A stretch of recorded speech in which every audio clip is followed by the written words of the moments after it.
I wasn't told that I had to do something myself up here. Good afternoon, everybody, and welcome to our little Panda Hub and our talk. Good, you all made it with the added difficulty that is out there today. Thank you for coming. My name is Viviane Radatz. I lead the climate and energy team at WWF Germany, and I have the great pleasure to discuss here today our energy transition package asks that we want to come out of this COP ideally. And we have high hopes that we will achieve that, right? And to discuss that with me here today are Annabella Rosenberg. Hello, Annabella. Nice, good that you made it. Thank you for coming. Annabella is a senior advisor for Just Transition at the CAN International network and has worked for many organizations, is an absolute superior expert on the whole just transition front. Well, you are, whatever it means, but you definitely are. Annabella has also worked for Greenpeace before that and at ITUC, the International Trade Union Organization. So welcome, Annabella, and thanks for being here. And to my left, I have my lovely colleague, Helena Spiritus. Helena works at WWF Germany and Norway and international, like everywhere, and works on the fossil fuel phase out and coordinates all our oil and gas work. And Helena will present our energy transition package today. Yeah, so I would think we head right into it. Helena, you are up first. I'll give the mic to you. Turn this off again. Thank you. You might see that at some point I might step out because our lead in policy, Fernanda Carvalho, was supposed to be here to present this package, but because of all the craziness getting inside, she could not make it. But in case you see another Brazilian sitting here and not me, it's because that's Fernanda. So just and they will change so quickly you don't notice, that's why. Okay, so for this COP, we thought that because phase out of fossil fuels is at center stage, that we would like to make something very comprehensive from the side of WWF. So we decided to make an energy transition package that is very, very comprehensive, very easy for negotiators to be able to follow and be able to hopefully adhere to it. So we made some very easy points. And those are, and this package is based in that the just energy transition has to be 1.5 aligned, it has to be science-based, and it has to ensure our transition is sustainable, fair, equitable, and between countries and within countries, and funded. So the package runs around energy transition. So the pillars are all fossil fuel phase out and no new fossil fuel subsidies, no new fossil fuels areas and no fossil fuel subsidies. That's a very good distinction. Sustainable renewable energy targets, energy efficiency targets, financing needs. All of this are going to align with the GST and the cover decision, and those topics we want to see there. We want to see clear pledges from the countries to follow this. And cross-cutting, I'm sorry, English is not my first language. Cross-cutting subjects would be fairness, equity, and sustainability, or else this is not going to be a just transition. So our asks for fossil fuels phase out is a complete phase out of all fossil fuels before 2050, with coal coming first by 2030 in developed countries and by 2050 in developing countries. Oil and gas phase out before 2040 in developed countries and latest by 2050 in developing countries. No new coal, oil and gas exploration. We do not have space for that. That is not negotiable. And remembering that CCS is a limited solution with niche applications and should not compromise innovation or divert public and private investments in renewables and should not keep alive the fossil fuel industry. CCS is not meant for that, or should not be. Sustainable renewable energy targets would be at least tripling the current renewable energy capacity by 2030. You can see that mentioned in other parts as 1.5 terawatts by year by 2030. This is similar, but tripling is a little bit higher. So that's why we chose that benchmark. And benchmarks on renewable energy to replace fossil fuels in the energy matrix. So it's not only necessary that we have a ramp up of renewable energies, but they have to be in place of fossil fuels so that we can have a more renewable fossil energy matrix.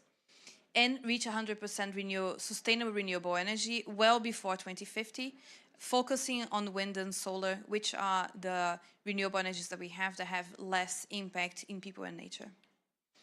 And then energy efficiency targets to at least double the rate of energy efficiency improvements by 2030. Efficiency measures need to be accompanied by an equitable reduction in overall energy demand, particularly in developed countries. It is not fair for us to ask for energy efficiency in countries who do not have energy access, so the demand has to be coherent with the countries that they are being, where the targets are being used. And electrification of low and medium heat processes, vehicles, and building heating should be prioritized. So the first measure is to electrify everything as much as possible with renewable energy, and then you can go to the other efficiency measures, but that is key. And very, very important for this COP, it's not only about how we are going to do the transition, but the transition has to be funded. So countries, developing countries especially, and countries that have those needs, and especially with energy access, need to be funded. So an imminent end to all fossil fuel subsidies, because that is something that is stopping for renewable energies to be deployed, and is something that is keeping the fossil fuel industry alive. So it's one of the first things that have to stop. Developed countries should support developing countries to achieve the energy transition, including through use of public finance. I think that is very clear at this COP, and something we want to see at the end of it. And as required by Article 2.c, the Paris Agreement, public and private financial flows should change to support the energy transition, noting that estimations of need range from 380 billions of US dollars to 1.3 billions by 2030, 1,300 billion by 2030. And developed countries should invest in energy access in developing countries. So it's the principle of leave no one behind that we have to have. So cross-cutting principles of fairness, equity, and sustainability that have to be used to ensure a safe, renewable, reliable, and affordable access to energy services for all, and a just transformation between and within countries, and that social and environmental safeguards are in place. We have a lot of questions about how are we going to have renewable energy in a way that do not have negative impacts on people and on nature. And this has to be a cross-country, cross-cutting, again, principle for the energy transition. And it has to be something that is taken into consideration when the countries do their planning on how they want to see renewable energies. And by we, I mean Fernanda. She drew this mind map. She's really good at mind maps. And we at WWF, we follow this. And it keeps changing. So you can see that some of the language is not even final. There's some exclamation points of things that we are still thinking about. So because this topic is not very clear at the UNFCCC, it's not very clear at the discussions that we have at COP. So it's important to know that all of these discussions have to be in all of those subjects. So when we talk about the cover decision, what we want to see there, about the GST that is key for this year, about the mitigation work program, about the just transition work program, about 2.1c and tech mechanisms. So it is not an easy subject, and we do not pretend that it is. It is a subject that has to be addressed in many topics, and little changes have to happen in many ways so that we can have a true energy transition and a just transition. So we like to make those mind maps for us to keep in mind that we have to talk to the different people that are in those negotiations. We have to talk to different ministries for us to make that change in our countries, and different policies have to address that in very different ways. So it's not only an energy transition, it's a just transition that covers many parts. And yeah, that's our energy package that I wanted to show you. Thank you. Thank you very much, Helena, for presenting this very comprehensive energy package. And you just said it, it's also something new for the COP space to talk this much and this concretely about actual measures, which is, for me, as somebody that only entered like this international arena a couple of years ago, and I've been working on national climate mitigation for well, almost decades, unfortunately already, is something that was really weird, that you don't, that in this space so long, it wasn't actually talked about what the actual measures are that we need. So this is, I guess it's a great step into the implementation, and also what we talk about a lot at national and regional levels, but have it only started talking about at the international level last year, like with the Just Transition work program, is how to make it just, how to make it fair in the transition, and also for different countries, different needs. So Annabella, do you want to take us with you on what's needed for a just energy transition, or just transition in general, but with a focus on energy? Yeah, thank you, Viviana, and thank you to Panda family. I mean, is it okay? Yeah, for the invitation. I think it's always a pleasure to be just surrounded by pandas. I think I just wanted to pick on where you left, Viviana, because what we are seeing right now with the push that civil society is making on the energy package, what we are seeing is a willingness to ground climate conversations on the reality of societies where this transformation needs to happen. I mean, like, people don't live counting emissions, but people, I mean, have a connection. I mean, whether it's to energy, I mean, to forests, to nature, to cities, I mean, to buildings, to transport and mobility. I mean, like, that's basically the way in which our societies are organized. And it's in those societies that those emissions need to be reduced. It's in those very societies and with those people that we need to figure out a new pact, a new way of thinking. Where is that we're going?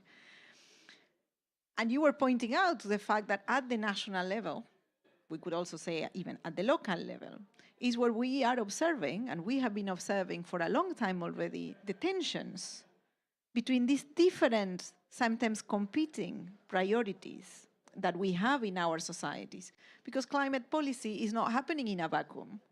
It's happening in a context. And it happens to be a context around the world of deepening inequalities, growing unemployment, growing precarious jobs. We are also in a context in which we have a huge informal economy. I mean, 60% of workers or people in working age around the world, 60%, so that's more than half, that have zero protection. I mean, so no permanent income. If they fall ill, they have to just keep on going, no maternity leave, no unemployment, no health protection, no health coverage, nothing of all of that. And the remaining 40% are, as I'm saying, I mean, in a context of growing precariousness. And they are also seeing the accumulation of wealth happening in our societies that is well acknowledged even by UN data. That context, that socially extremely complex and difficult context, is the one in which our climate policies come to play.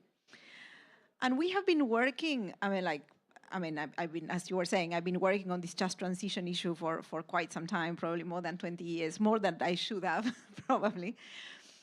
But I think one of the things that I've always played with is the idea that unless climate policies embrace the need to challenge the trend of inequalities and social injustice, they are basically reinforcing it.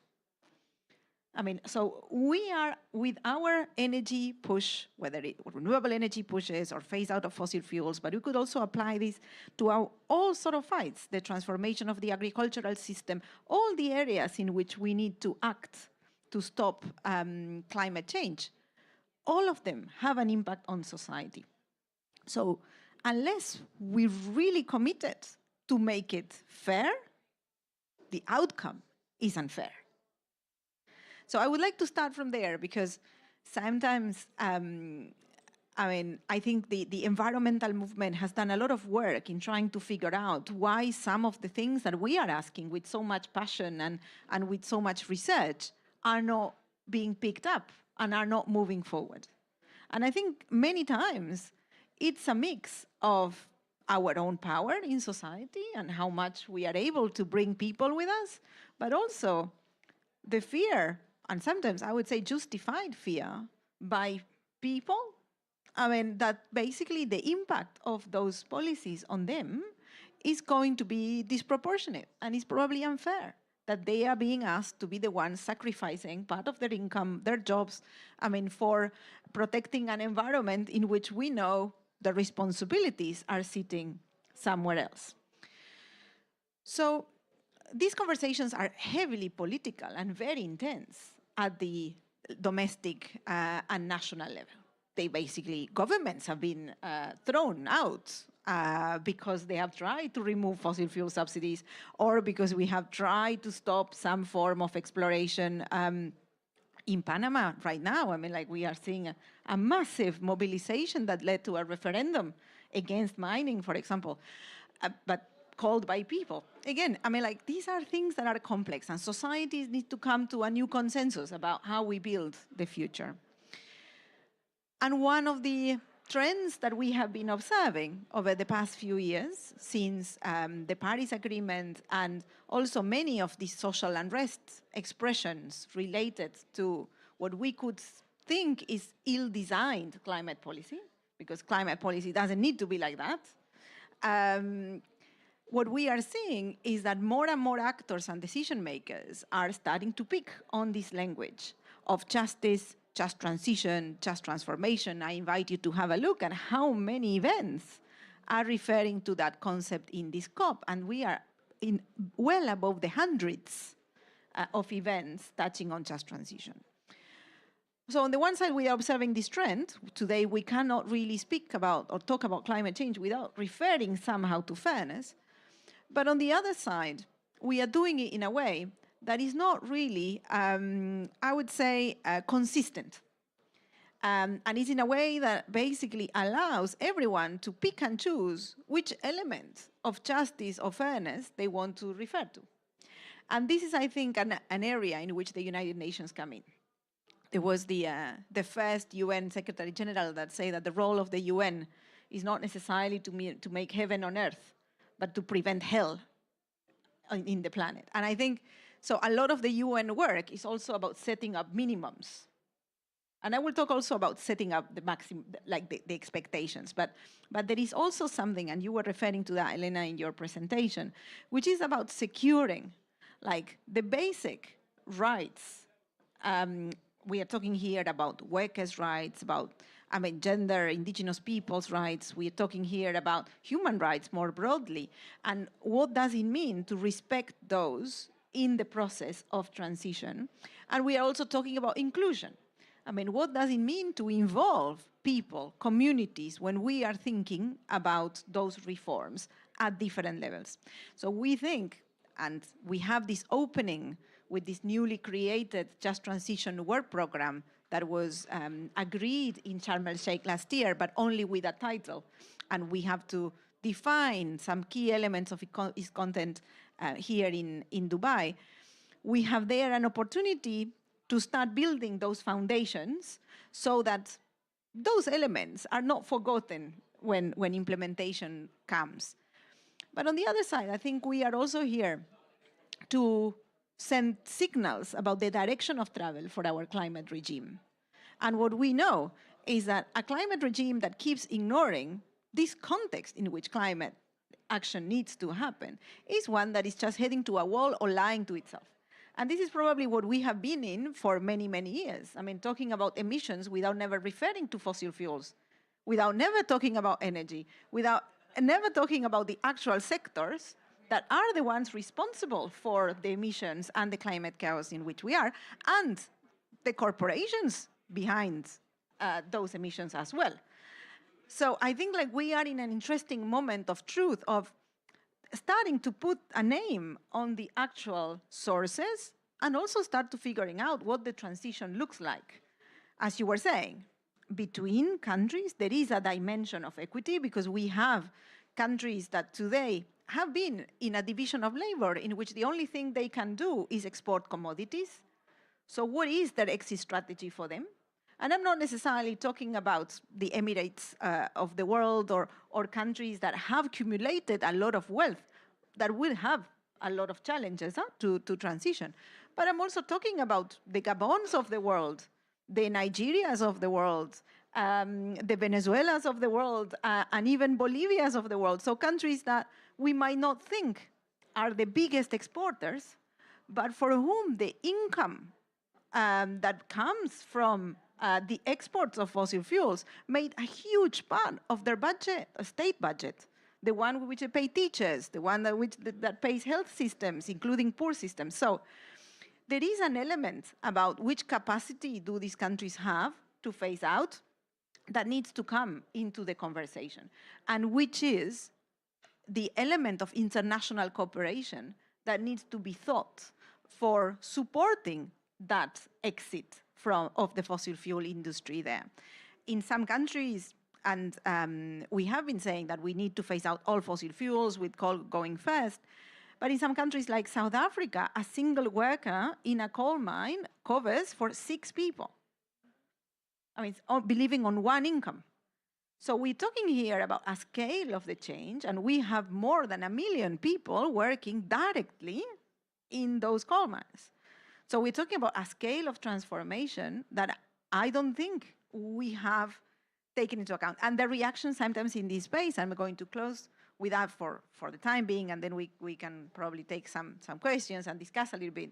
But I have the feeling that sometimes when we start putting social information and social data on the table, people get scared and say, well, but this is too complicated for the climate conversation. There's no space in here.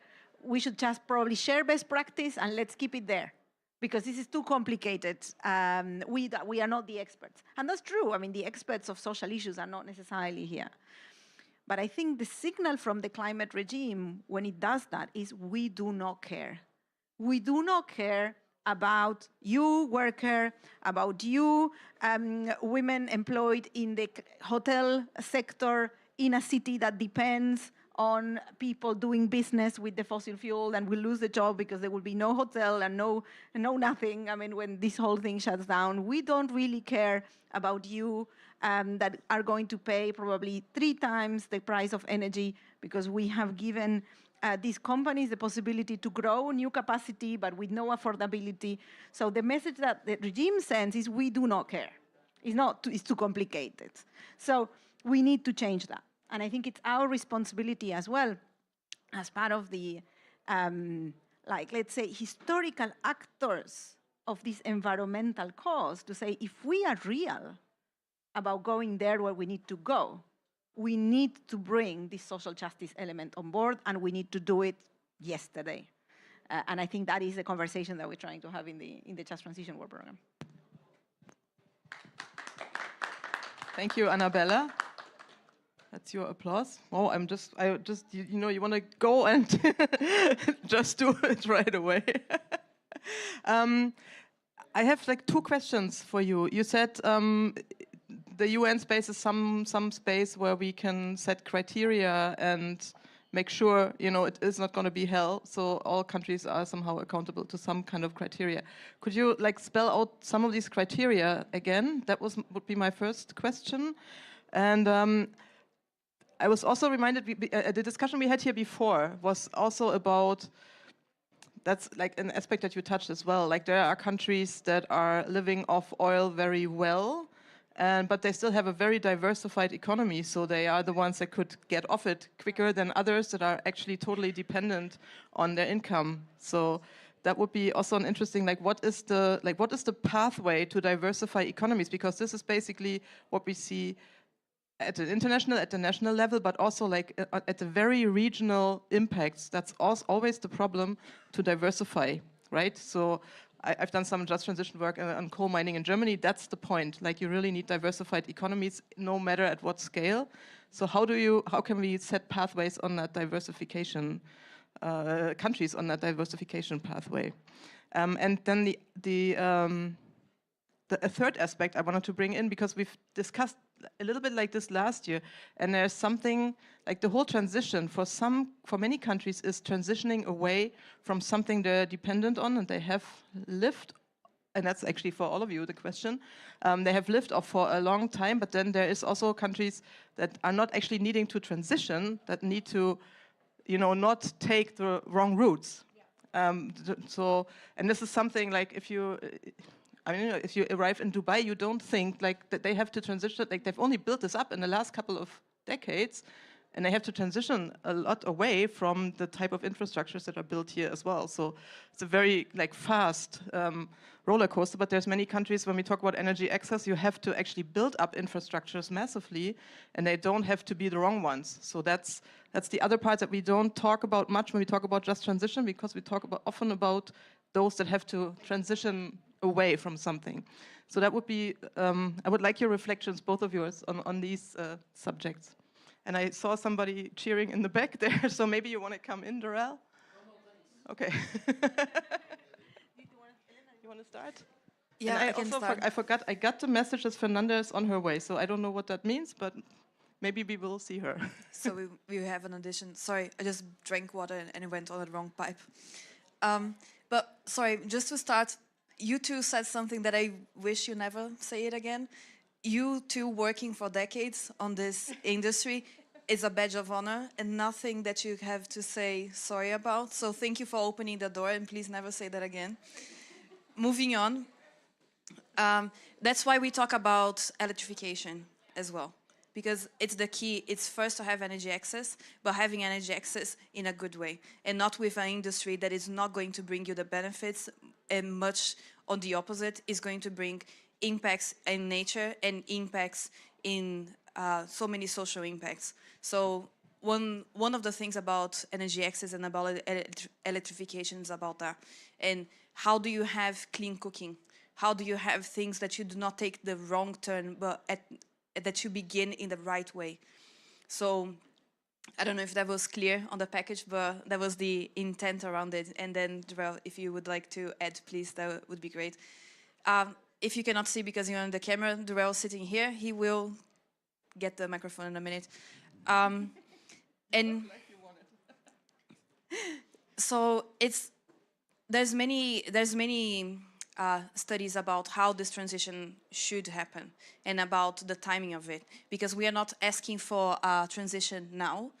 We know that if we do a transition too quickly, that here in the first place. So yeah, I mean, like, I think all of these conversations are getting us really much closer to the why this is not happening at the pace that we need. And that's why I think, like, as civil society, I mean, we need to make an additional effort to just put a little bit more our hands into that economic reality and social reality that we need to affect. And if we do that, I think we are also going to be more credible with people. I mean, like, because they're going to see, well, yeah, we are hearing to the concerns that are raising, and not just assuming that they are against the environment because they are against our project. Thank you, Annabella. Before I open it for the audience, which has grown considerably since we started, thank you for that. So everybody's made it on the impossible way here. Helena, I would like to ask you, bringing it back to considering that we have the acceptance and that we have people on board for all these changes, like, what is the acceptance of these changes here? What do you think? Like, how far can we get? Hello? Yeah, it's back. I think we can get actually very far on our asks at this COP, because not only because of the GST process that we have this year, but because we have the technology to do this. We have the ways of doing finance. We have to change the flows, but we do have the ways to do that. And we do. The questions are not easy, but they are possible. So I think it's one of those cases that it seems very intangible until we start doing that. But the countries have already started doing. And we can see that even energy companies that used to do only oil and gas are starting to do. We have a big number of lobby for oil and gas. We do have other signs of energy, but I think it's quite possible, and I do think a few countries are ready to do that, and I think it would be possible for us to see changes at this COP. And on that note, those targets that I showed you, we have them in PDF, and it would be very lovely if you could show them to your delegations and to your governments, and please push for those targets to be approved. Thank you, Helena. Just one thought that I had on that, because we do have the technologies, and we knew renewables are cheap. They are more like they are the way to go, also in terms of like impacts on nature and so on. Also, we do have like constraints on mining and these kinds of things, but we know what criteria we need to use to, minimize those constraints, and energy efficiency is one part of the answer, of course, of that. But I just want to make strong the point again of building renewables is one thing, and I think this is fine with most of the parties here, but renewables really need to replace the fossil system. It's not something that you can have in addition and just use more energy. This is something, as a German, we have learned the hard way, because we have built renewables like crazy since 2020, and we were really good at it, but we have not phased out any of our coal plants while doing that. So there was no change on the emissions side, even though we've had a considerable part of renewable energy, and we just kind of exported our coal energy to other European countries. To France, for instance, whose nuclear plants are often not working. So yes, this is like one of the most important parts to stress, I think, also in this whole package, that the replacement must really take place. So without, now we've progressed on time, so maybe we lost efficiency, I don't know. So it's time to open it up to the audience. Do you have any questions on the energy transition package for this COP and on the just energy transition? I see one there, Darrell. Who's got a question? Okay. No, thanks, Helena and colleagues. I think I'll sit down. Maybe. We're all sitting. Can I? There's a mic that's open. Okay, if I stand here, I think it's better here. So thanks so much for that.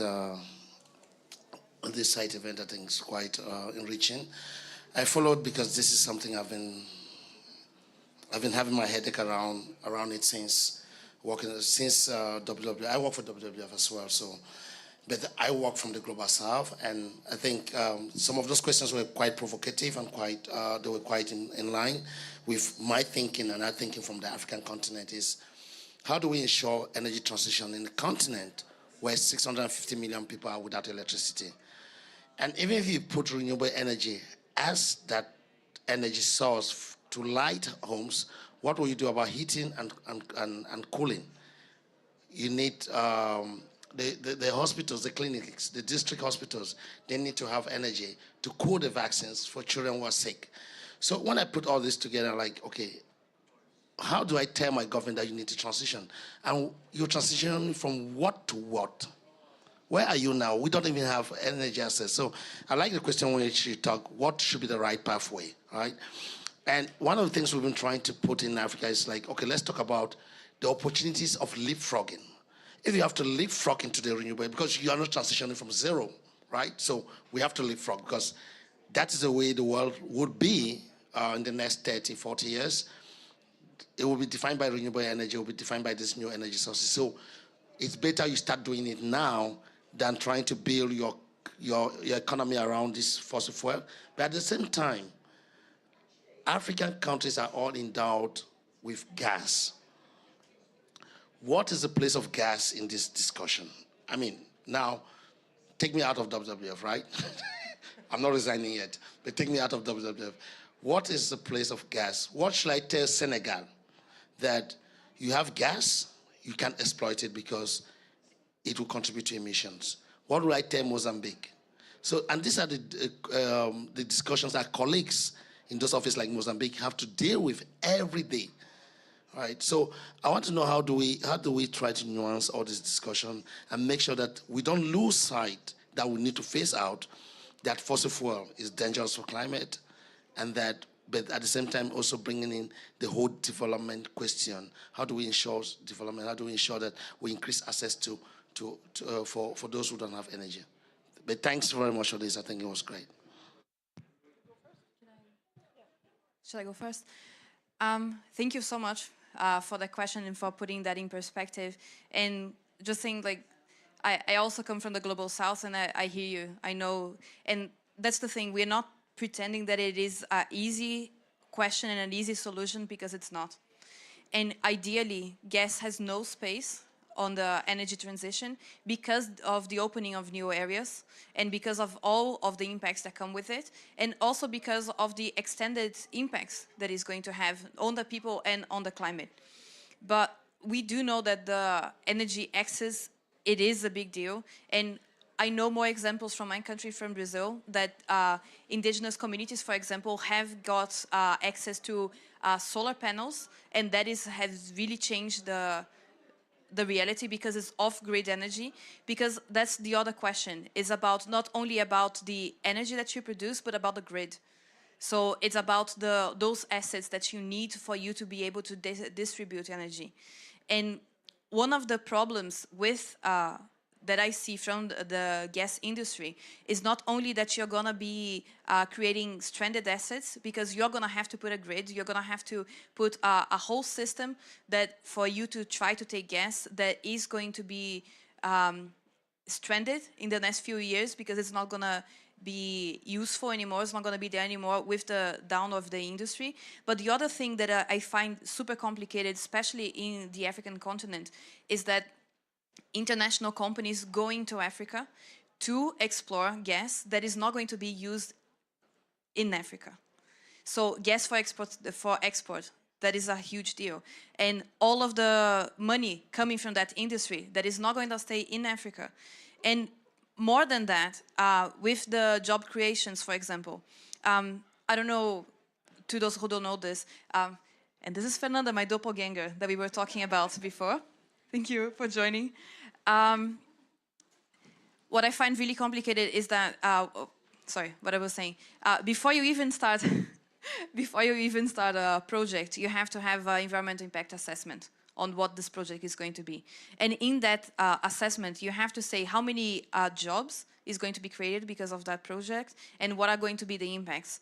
And what we see from the gas industry is that the jobs created do not stay in the country. They are diversified to other countries that have the technology, so you do not have the job creation as well. And you have all the impacts. So it's really complicated because we want a fast solution because the problems are there now. So we want to solve them now.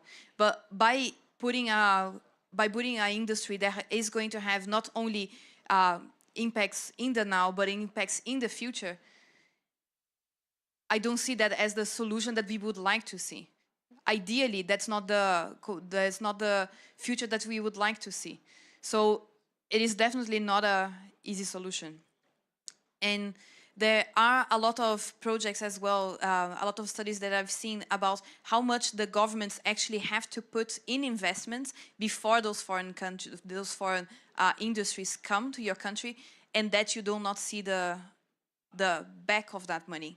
So it's kind of a self-fulfilling prophecy that brings more impacts than actually solves it, and it's not for the short-term impact.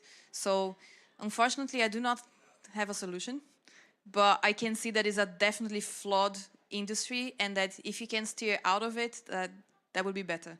But I would like to maybe, sorry, moderator, maybe we talk. Yes. Let's say who Fernanda is before we go. So I would like to let Annabella in on this, but before that, I would like to say hello to Fernanda Carvalho.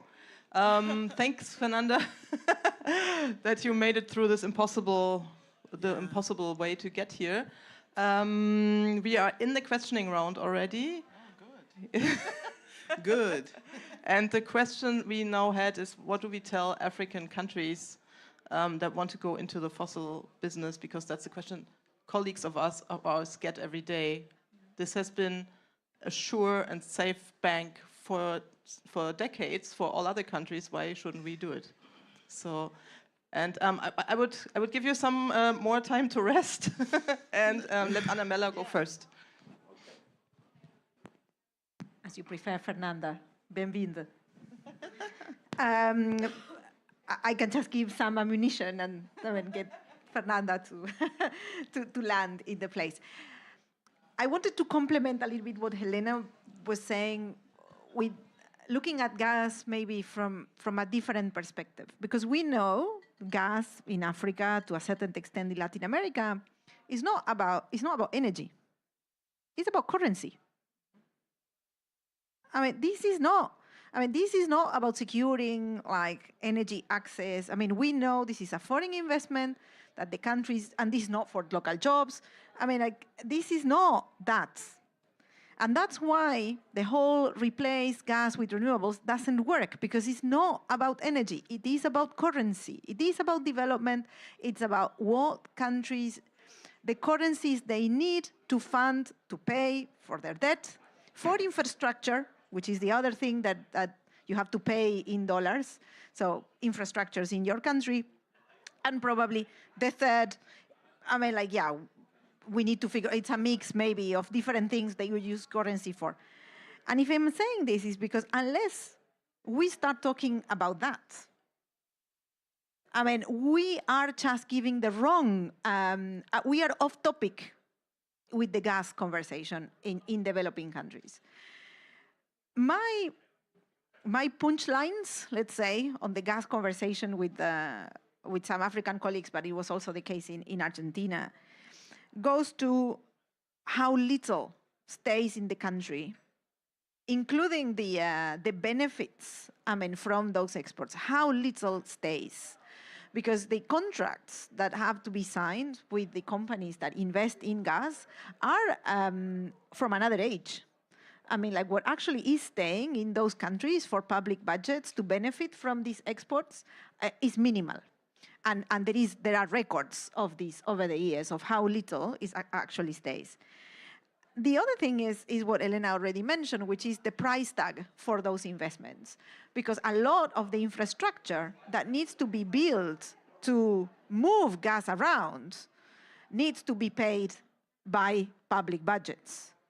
So actually, governments are using the currency they so dramatically need to build the infrastructure to get more currency that they will never get. So basically, I think there is something quite sad about, it's almost an expression of hope that they have, that by building this infrastructure, the investments are going to come, and then we will have 40 years of wealth flowing into the country, but that has never materialized in that way. I think this is also one other reason why, as a climate movement, we really need to engage in the whole debt conversation. Because if we could work out like debt relief, and including in some mechanisms that imply countries investing those services of the debt in green investment, in a new industrial or supply chain added value instead of in the fossil fuel infrastructure, if they have transition plans, we could start talking, because this is real money. This is the real money that we are talking about, the billions, not the little gifts and little details that we see here. What could replace gas? I think the good thing is that for the moment, they don't necessarily depend on gas. Countries like Senegal, they have been invited to join the club of fossil fuel exporters, but for the moment they are not there. And they have an economy that could diversify already, because it has a little bit of everything, but it needs more resources to grow in value. And the last point is African integration. I think if we keep dealing with this issue as a single country strategy, the market, the size of the markets of an African country market is too small to make it interesting for an industrial development or for a supply, a value chain approach. Africa needs to integrate itself, I think, and I think the push that civil society can make in that direction, instead of this one-by-one approach that the Just Energy Transition Partnerships are going into. They are picking, basically removing the champions of what could be champions by giving them very specific support. But this is basically preventing cooperation across countries. And I think there is something, the value of integration that could be of benefit and should be our alternative to this kind of random infrastructure investments going on. Thank you, Annabella. So, Fernanda, you have the last word. Hey, it's a strong responsibility, but when I think about this discussion of Africa, for me it's like a mirage in the desert. We see something that's a promise of something fantastic, water, food, you know, an oasis, and it's not going to materialize, and my colleagues made it very, very clear. Why? Because we are going to build, you know, all the infrastructure and invest in a future that there is no future because the developed countries will have to shift. And okay, it's fair that developing countries will shift later, but they will have to shift. So why are we not talking to developed countries and demanding the right investment for Africa to become, you know, a clean powerhouse? Wind, sun, I mean, Africa is what we have there, as much as we have in Brazil, the country where I'm from, and this is what we should be looking at. Those assets will be stranded in the future. As I mentioned, it's a false promise of development because, you know, the high-level jobs, they're not going to go to Africa. They're going to go to people that they're going to bring from outside the country to be working there. And maybe we get the jobs that don't pay so well, and it's going to be temporary. And I think that, you know, it's not the way to think about a future and a development. And I mean, I think the revenue or the currency, as Annabella mentioned, it's not, again, going to be well distributed because of all the problems that country like mine know and Africa knows. So I think that it's time to really shift our minds around this.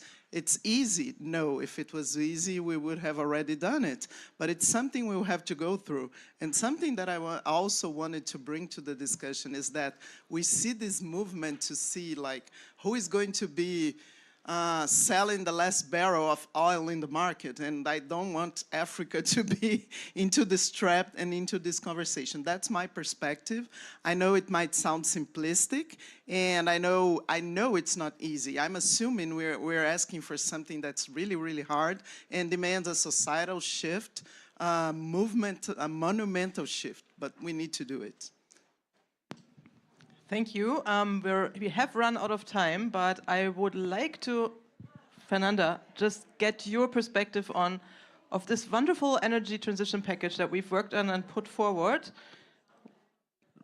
What do you think are the chances we have it in the in the GST or cover decision text? First of all, back to Africa very quickly. I think that when we highlight financing needs and also the fairness, equity, and sustainability, it might not show here, but we are also considering energy access, which is a major problem in Africa that we need to sort. I think that from the GST, I mean, if we want to say we had a successful GST, we need to address the energy transition because it's 80% of the emissions. There's no way we get a course correction. That's what the GST is about, without touching upon the energy transition. And as I said yesterday, and I will complement, since we see at least good signals on loss and damage, the success of this COP will be measured by a strong signal on phasing out fossil fuels. Everything else is a nice to have. And, you know, I don't want to talk numbers and exactly, you know, go into details, but that's it. If we are to move things to really inaugurate an era of international cooperation that will deal with the impacts that are being felt everywhere, everyone. I think everyone has a story to tell about, you know, too cold, too hot, floody, or things like that. It was felt all around the globe. So that's what we need to tackle with this problem. Let's be serious. That's the biggest elephant in the room, and we'll have to deal with it. So I think that the chances, I mean, I'm hoping that the chances are big, and I hope that our negotiators get the message from all corners of the world, because all corners of the world, again, are being affected by the impacts. Thank you very much. Thank you. Thank you all for coming to our event here. Thank my panelists for our very efficient and enlightening discussion that we had. There are more events today in this pavilion. The highlight today will be the future of COPs will be discussed. So You know, if you know about the future of COPs, you heard it here first this afternoon at 2. No, at 3, sorry. Yeah, then I don't have anything left but to thank you all. Wish you well for your walking through the craziness of the venue today and tomorrow. And see you some other time. Thank you.